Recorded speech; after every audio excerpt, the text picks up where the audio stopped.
आज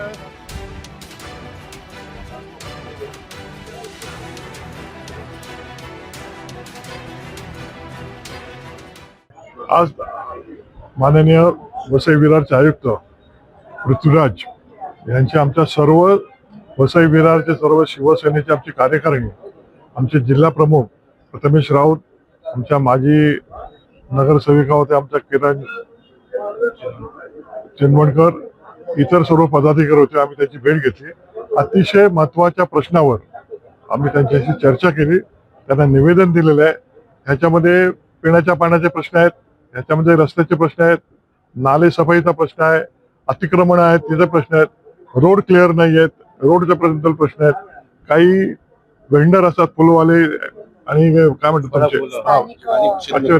शेतकरी, त्यांच्याकडून काही जबरदस्तीने वसूल केले ते त्याच्याबद्दलचे काही प्रश्न होते. हे सर्व प्रश्न अग्निशामक दल, नाट्यगृह असे 10-12 पॉइंट महत्वाचे पॉइंट आम्ही त्यांच्यासमोर मांडले. आयुक्तांनी हे सर्व पॉइंट शांतपणे ऐकून घेतले आणि प्रत्येक ह्याच्यावर स्वतः आयुक्त असे नवीनच आलेले आहेत, परंतु काम करणारे दिसत आहेत. स्वतः त्यांनी ह्या मला वाटतं प्रश्नांचा ऑलरेडी अभ्यास केलेला दिसला. काही ठिकाणी स्वतः त्यांनी व्हिजिट मारल्या आणि त्यांनी सांगितलं की ह्याच्याकडे माझं लक्ष आहे, आम्ही हे प्रश्न तुम्हाला जास्तीत जास्त चांगल्या तऱ्हेने याच्याबद्दल मी सोल्युशन काढेन. काही ठिकाणी अनअथॉराइज म्हणजे बांधकामे 1200 अशा चाळी बांधलेल्या जात आहेत. त्या चाळीच्या बद्दल देखील आम्ही त्यांना सांगितलं, ह्या चाळी आपण बांधता त्या अनअथॉराइज असतात, लोक मुंबईहून राहायला येतात आणि त्याच्यानंतर परत तुम्ही डिमॉलिश करतात आणि लोकांना तुम्ही डिसहाऊस करता, लोकांचं नुकसान होतं, गरिबाचं नुकसान होतं.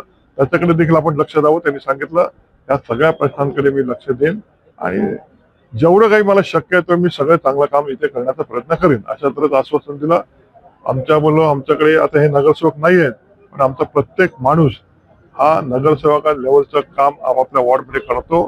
तुमच्याकडे आल्यानंतर तुम्ही त्यांना चांगल्या तऱ्हेचा त्यांना प्रतिसाद द्याल अशी अपेक्षा करतो. त्यांनी सांगितलं कोणी माझ्याकडे आलं तर मी त्यांना व्यवस्थित जे प्रश्न असतील योग्य त्यांना मी निश्चितपणे न्याय देईन. काय म्हणते? अरे हा कसं आहे